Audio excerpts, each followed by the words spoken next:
Hello everyone, welcome to our new session of KCC tutorials. मुलांनो, आज आपण इयत्ता 7वीच्या भूगोल या पुस्तकातील 7वा पाठ मृदा हा शिकणार आहोत. व्हिडिओ स्टार्ट करण्याआधी एक रिक्वेस्ट आहे की आपल्याला जर आमचे व्हिडिओज आवडत असतील, त्याचा फायदा होत असेल तर याला जास्तीत जास्त लाईक, शेअर व कमेंट करा आणि आमच्या चॅनलला सबस्क्राईब करा. चला तर मग आपण सुरू करूयात मृदा हा पाठ. मृदा म्हणजे माती. सामान्यतः आपल्याला हा शब्द माहिती आहे की मृदा म्हणजे खरं तर माती, परंतु माती ही मऊ असते तर मृदा ही त्या मृदेमध्ये अनेक घटक समाविष्ट असतात. जसं की लहान मोठे खडक असतील, सेंद्रिय पदार्थ असतील, पालापाचोळा, सूक्ष्मजीव असे अनेक पदार्थ या मृदेमध्ये असतात. मृदा ही खडकांची बनलेली असते. या मृदेविषयी पूर्ण सखोल अभ्यास या पाठात आपण करणार आहोत. मृदा कशी तयार होते, तिचे प्रकार कोणते आहेत आणि मृदेचा उपयोग काय आहे, मृदा संधारण म्हणजे काय, असे अनेक घटक या पाठात आपण आता अभ्यासणार आहोत. थोडे आठवूया. मृदेत असणारे विविध घटक कोणते? मृदेमध्ये कोणते घटक असतात? तर मृदेमध्ये अनेक घटक असतात. जसं की लहान मोठे खडक असतील, पालापाचोळा, सेंद्रिय पदार्थ, सूक्ष्मजीव असे अनेक पदार्थ मृदेमध्ये असतात. मृदा निर्मितीसाठी अजैविक घटक कोठून येतात? मृदा निर्मितीसाठी अजैविक घटक म्हणजे काय? तर निसर्गामध्ये दोन प्रकारचे घटक आढळतात, जैविक घटक आणि अजैविक घटक. तर जैविक घटक म्हणजे काय? सजीवांपासून जे घटक तयार होतात त्यांना जैविक घटक म्हणतात. जसे की प्राण्यांचे मृतावशेष असतील, वनस्पतींची मुळे असतील, पालापाचोळा असेल, खोड असेल, त्यांचे अवशेष असतील, वनस्पतींचे अवशेष, वनस्पतींची मुळे, हे सगळे जैविक घटक झाले. तर अजैविक घटक म्हणजे काय? खडक असतील, पाणी असे हे जे निर्जीव वस्तूंपासून जे घटक बनलेले आहेत त्यांना अजैविक घटक असे म्हटले आहे. तर जैविक घटक म्हणजे काय? जे सजीवांच्या अवशेषांपासून बनतात त्यांना जैविक घटक असे म्हणतात. मग मृदा निर्मितीसाठी अजैविक घटक कुठून येतात? तर ते निसर्गातूनच मिळतात. मूळ, खडक, पाणी हे सगळे जे पदार्थ आहेत मृदा निर्मितीसाठी लागणारे, हे निसर्गातूनच मिळतात. त्यानंतर आहे मृदेमधील विविधता कशामुळे निर्माण होते? मृदेमधील विविधता म्हणजे वेगवेगळेपणा. प्रत्येक ठिकाणची मृदा ही वेगवेगळी कशी असते? तर त्या प्रदेशाच्या हवामानावर आणि तिथल्या मूळ खडकावर मृदेचा प्रकार अवलंबून असतो किंवा ती कोणत्या प्रकारची मृदा आहे हे अवलंबून असते. त्यामुळे मृदेची विविधता आपल्याला पाहायला मिळते.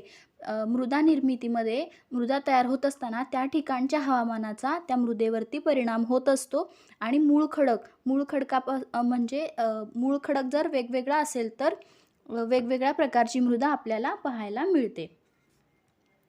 वरील प्रश्नांच्या आधारे मृदेबद्दलची काही माहिती व वैशिष्ट्ये लक्षात आली असतील. आता आपण मृदेची सविस्तर ओळख करून घेऊया.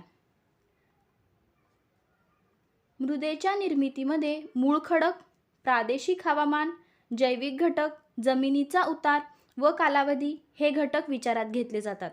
या सर्व घटकांच्या एकत्रित परिणामातून मृदा निर्मिती होते.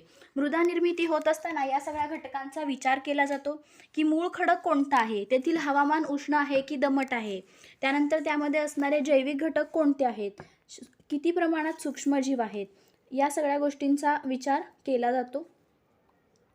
मृदा निर्मितीसाठी आवश्यक घटक कोणकोणते आहेत? अत्यंत महत्त्वाचा असा आहे मूळ खडक.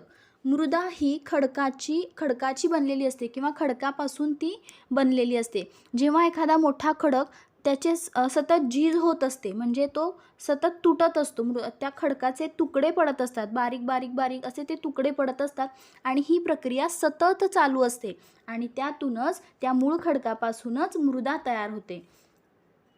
प्रदेशातील मूळ खडक हा मृदा निर्मितीचा महत्त्वाचा घटक असतो.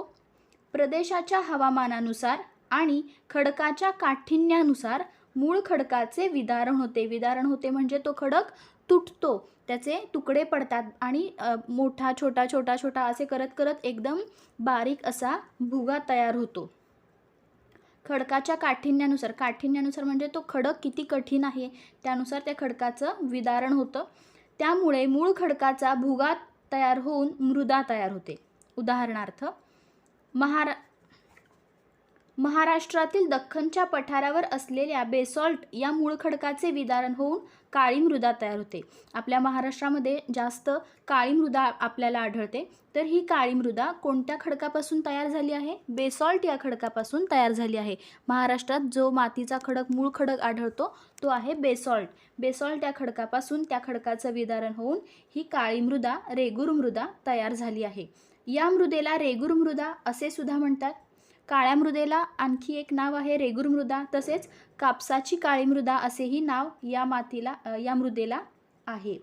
दक्षिण भारतातील ग्रेनाइट व नीस या मूळ खडकांपासून तांबडी मृदा तयार होते. महाराष्ट्रामध्ये दख्खनच्या पठारावर कोणता मूळ खडक आहे? बेसॉल्ट हा मूळ खडक आहे. मग या खडकापासून जी मृदा तयार होते ती काळी असते आणि तिला रेगूर मृदा असे नाव आहे.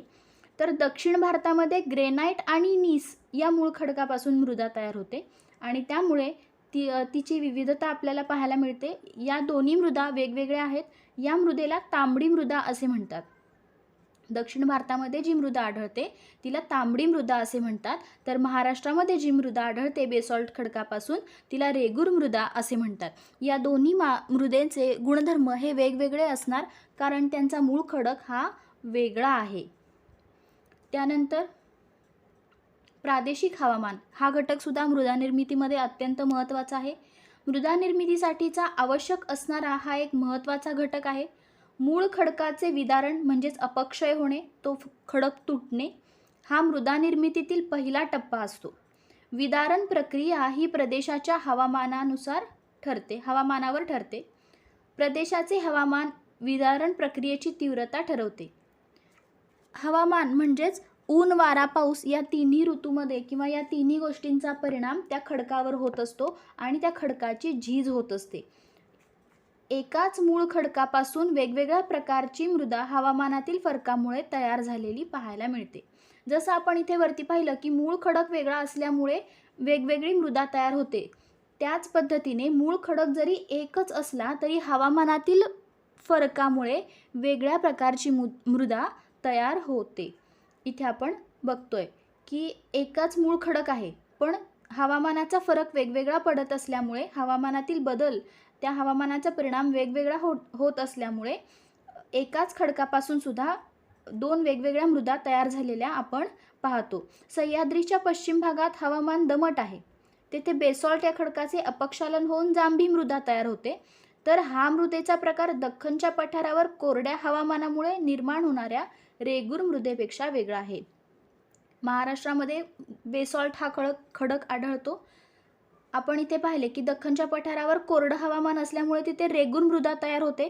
तर सह्याद्रीच्या पश्चिम भागामध्ये दमट हवामान आहे. तिथे मूळ खडक हा समानच आहे म्हणजे तोच आहे पण हवामान दमट असल्यामुळे तिथे जांभी मृदा तयार होते. तांबडी मृदा आपण बघितलं तर जांभी मृदा तयार होते बेसॉल्ट या खडकापासून आणि बेसॉल्ट या खडकापासूनच काळी मृदा रेगूर मृदा तयार होते. याचाच अर्थ काय की हवामानाच्या फरकामुळे सुद्धा मातीमध्ये त्या मृदेमध्ये विविधता आपल्याला दिसून येते.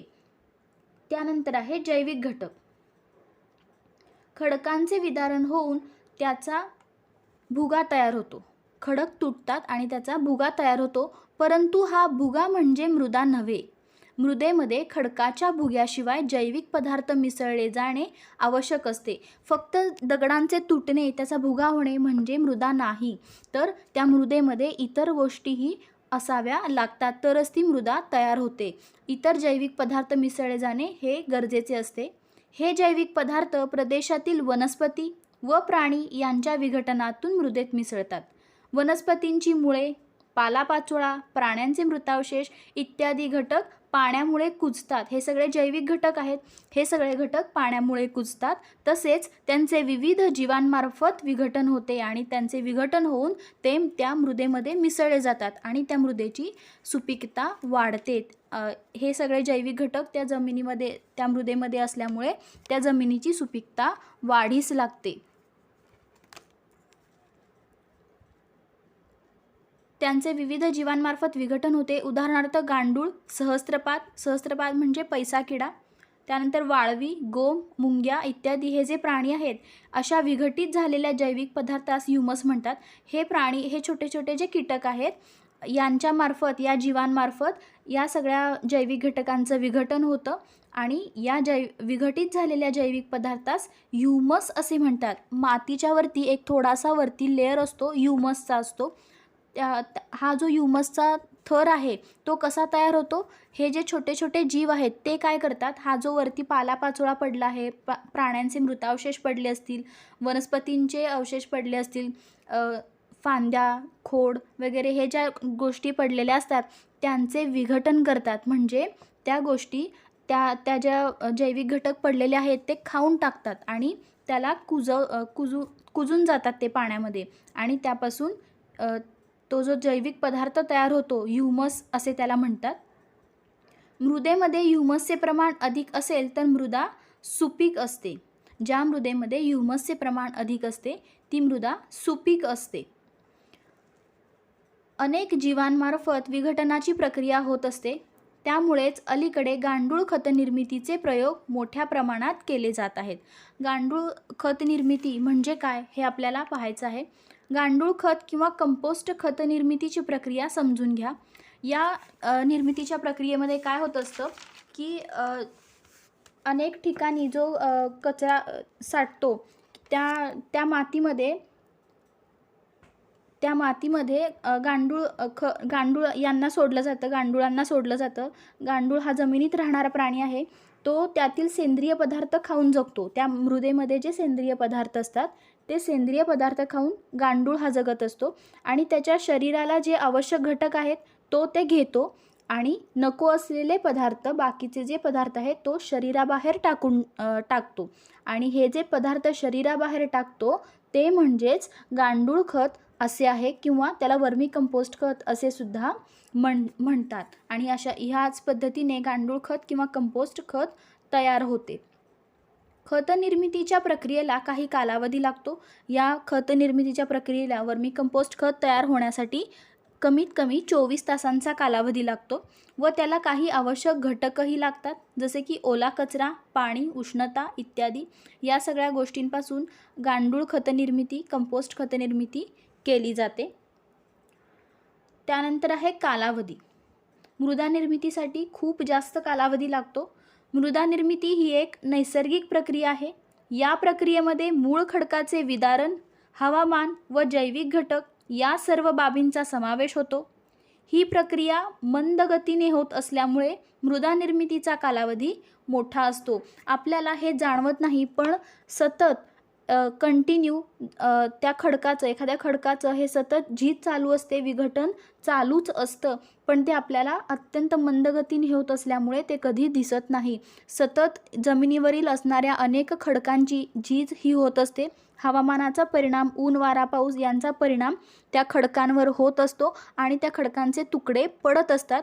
फक्त फरक इतकाच आहे की ही प्रक्रिया अत्यंत मंद गतीने होत असल्यामुळे आपल्याला ती कधी जाणवत नाही, पण मृदा निर्मितीचं ही जी प्रक्रिया आहे ती सतत चालूच असते.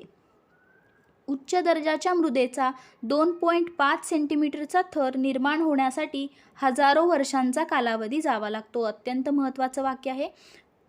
फक्त 2.5 सेंटीमीटरचा थर निर्माण होण्यासाठी, मृदेचा इतका छोटासा थर तयार होण्यासाठी हजारो वर्षांचा कालावधी जावा लागतो. यावरून मृदा अनमोल असते हे लक्षात घ्या.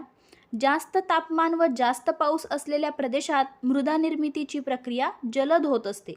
ज्या ठिकाणी जास्त पाऊस आणि जास्त तापमान आहे अशा ठिकाणी मृदा निर्मिती ही जलद गतीने होत असते. तर ज्या ठिकाणी त्या मानाने कमी तापमान व कमी पाऊस असलेल्या प्रदेशात मृदा निर्मितीसाठीचा प्रक्रिया कालावधी जास्त लागतो, कारण ऊन, वारा, पाऊस या तिन्ही घटकांचा परिणाम मृदेवरती कमी प्रमाणात होतो आणि त्यामुळे मृदा निर्मितीची प्रक्रिया सावकाश चालते. अशा ठिकाणी, ज्या ठिकाणी कमी तापमान व कमी पाऊस आहे त्या ठिकाणी मृदा निर्मितीची प्रक्रिया अत्यंत सावकाश असते.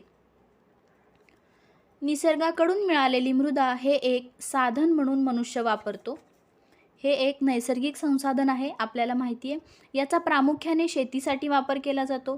सर्वात जास्त मृदेचा वापर माणूस हा शेतीसाठीच करतो. कित्येकदा जास्त उत्पादन मिळवण्यासाठी शेतात अनेक प्रकारची रासायनिक खते, कीटकनाशके यांचा वापर केला जातो आणि त्यामुळे मृदेची गुणवत्ता कमी होते. आपल्याला माहिती आहे की मृदा ही निसर्गतः उपलब्ध आहे पृथ्वीवरती आणि हे एक नैसर्गिक संसाधन आहे. याचा सगळ्यात जास्त वापर मृदेचा शेतीसाठीच केला जातो. वनस्पती सर्वात जास्त उगवल्या जातात मृदेमध्ये.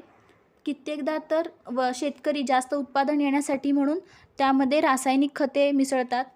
पण रासायनिक खतांचा अतिवापर केल्यामुळे मृदा खराब होते आणि त्यातील सुपीकता नष्ट होते, त्याची गुणवत्ता कमी होते. हा सगळा भाग आपण पुढे पाहणार आहोत. मृदेची धूप, मृदेची अवनती म्हणजे काय हे पुढील भागात, पुढील व्हिडिओमध्ये आपण पाहणार आहोत. हा भाग इथे संपलेला आहे. मृदा निर्मितीसाठी कोणकोणते घटक आवश्यक असतात ते या व्हिडिओमध्ये आपण पाहिले. मृदा निर्मितीसाठी किती कालावधी जावा लागतो हे सुद्धा आपण पाहिलं. हा व्हिडिओ इथे संपलेला आहे. आपल्याला जर हा व्हिडिओ आवडला असेल तर याला जास्तीत जास्त लाईक, शेअर व कमेंट करा आणि आमच्या चॅनलला सबस्क्राईब करा. Thank you for watching our videos and good bye.